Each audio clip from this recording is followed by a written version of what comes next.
السلام عليكم ورحمة الله وبركاته. أهلا وسهلا بكل متابعيني وأهلا وسهلا بالمشتركين الجداد. آه، أتمنى يا رب يكون عند حسن ظنكم بيا، ويا رب يديم كده التواصل بينا وأقدر أفيدكم بكل حاجة إن شاء الله بإذن الله كده. طبعا النهاردة هعمل كريم كراميل، تحلية بسيطة جدا، وطبعا موجودة مقاديرها متوفرة في أي بيت، تقدري تعمليها في اي وقت، ما بتاخدش اكتر من نص ساعة، سهلة جدا وطعمها في منتهى الجمال، والكبير والصغير بيحبوها. طبعا انا معايا النهاردة كريم كراميل، اتمنى يا رب كده يعجبكم وتجربوا الطريقة وشوفوا زي ما انتم شايفين كده من جوه. يعني ناعمة، يعني ملمسها حلو جدا وما فيهوش اي تخريزات ولا حاجة، وطعمه في منتهى الجمال. اتمنى يا رب تجربوها وتعجبكم. تعالوا بقى نبتدي الفيديو ونشوف هنعمله ازاي. دلوقتي عندي وعاء على النار، هحط فيه نص كوباية من السكر، هحاول اوزعهم كده.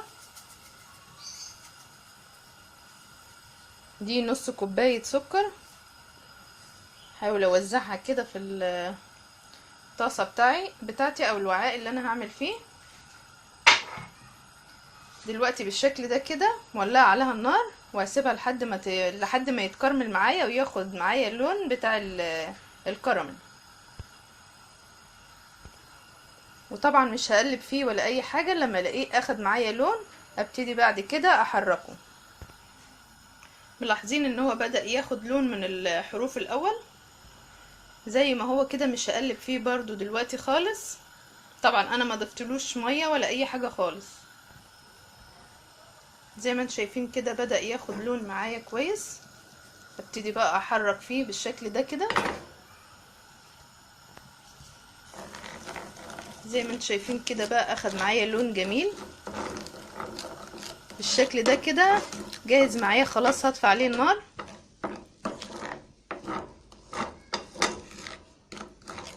دلوقتي انا مش محتاجة لون اكتر من كده، ابتدي بقى اشيله برضو من على النار. انا طفيت النار بس هشيله من نفس المكان ده بحيث ان هو يبرد معايا بسرعة، وهفضيه في القوالب معايا وهو سخن.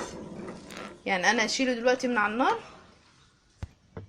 دلوقتي معايا وهو والكراميل سخن، هبتدي اكون مجهزة القوالب بتاعه الكريم كراميل اللي هعمل فيها، واحط فيها في كل قالب كده معلقة. طبعا وهو سخن قبل ما يبرد معايا، لان لو برد هيمسك، مش هعرف مش هيبقى سايل، مش هعرف افضيه كده.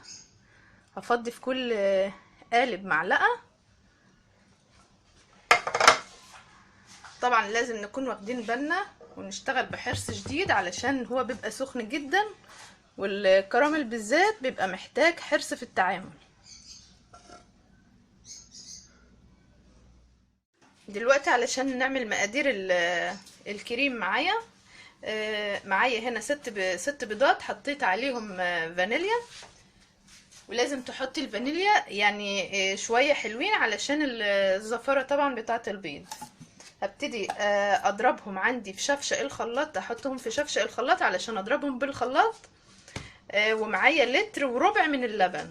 لتر وربع من اللبن لازم يكون سخن مش مغلي، يعني هو بعد ما غليته سبته يهدى شوية بس. وجهزت معايا البيض 6 بيضات، هحطهم معايا في شفشق الخلاط. بسم الله الرحمن الرحيم.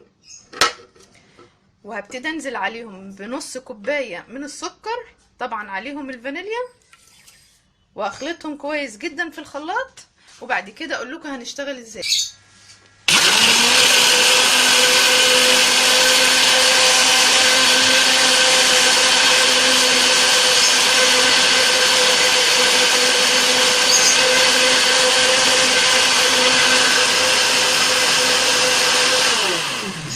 دلوقتي الخليط انضرب معايا لحد ما اتاكد ان السكر داب معايا. هو فكره ان انا اضربه في الخلاط ان انا اتاكد بس ان السكر داب معايا كويس من غير ما اعمل اي مجهود. طبعا هو الخلاط هيسعفني في الحركه دي بس. دلوقتي انا معايا كيلو وربع زي ما قلتلك من الحليب. طبعا هو دلوقتي سخن، فهبتدي اخد الخليط اللي هو بتاع البيض والسكر.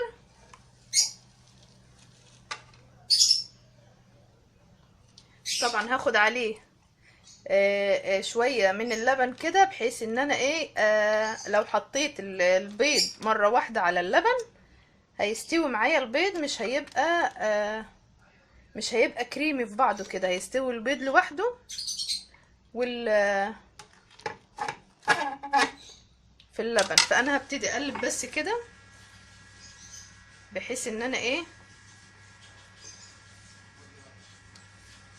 بالشكل ده كده. بقى هبتدي اصفيه برضو على كمية اللبن كلها. بقى دلوقتي هصفي بقى الخليط بتاع البيض معايا على اللبن، علشان اتاكد ان هو ما يبقاش فيه اي تكتلات،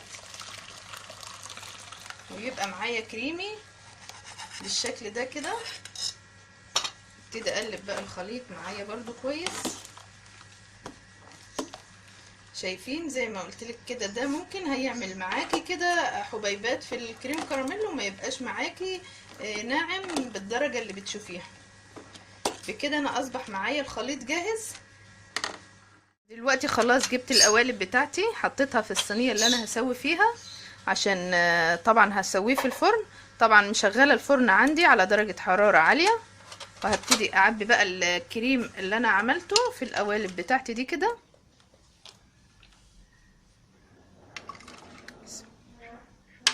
هخلص كده كل الكمية، هعبي القوالب بتاعتي وبعدين ارجع لكم تاني علشان ما اطولش عليكم.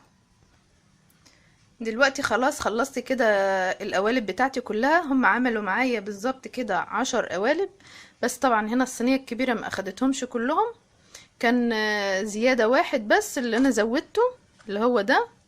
فحطيته، حتى كمان حطيته من غير طبقة الكراميل اللي بتبقى تحت، فقلت كده كده مش هتفرق يعني، مش مشكلة. فاضطريت احط 2 في الصينية دي، وحطيت هنا دول 8، يعني عمل كيلو وربع، عمل معايا 10 قوالب من اللي هم بتوع فهضطر بقى دلوقتي احط في الصينية مية مغلية علشان ادخله الفرن. طبعا انا مشغلة الفرن على درجة حرارة عالية جدا.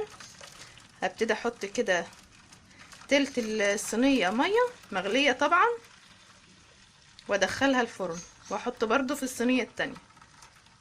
هحط كده في الفرن، وبعد كده اوريهولكم بعد ما يطلع من الفرن ان شاء الله. وكده ده الكريم كراميل اللي معايا بعد ما خرج من الفرن. هو قعد معايا بالظبط كده في الفرن نص ساعة على درجة حرارة عالية، وطلعته وسبته لما يهدى خالص. طبعا انا هبتدي اسيبه بس لما يبرد، وادخله التلاجة يبرد كمان، وبعد كده اقلبه واوريكم شكله عامل ازاي ان شاء الله. دلوقتي بعد ما خلاص برد معايا الكريم كراميل بتاعي، هبتدي بقى اسيب الحرف بتاعه كده من الجناب،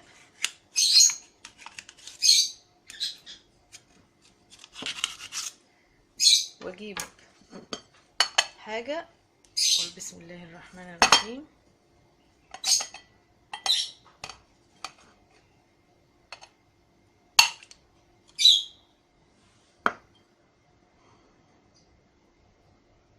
كده ما شاء الله زي ما انتم شايفين كده. الحمد لله هو اتقلب معايا بسهوله جدا، ما احتاجتش اعمل له اي حاجه. طبعا انا هقطع كده، بصوا بسم الله ما شاء الله ما شاء الله، يعني ناعم جدا، وما فيهوش اي تكتلات،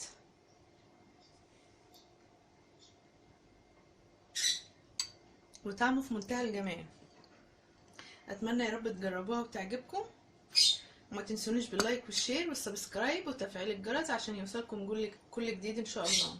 دمتم في امان الله وحفظه، والسلام عليكم ورحمة الله وبركاته.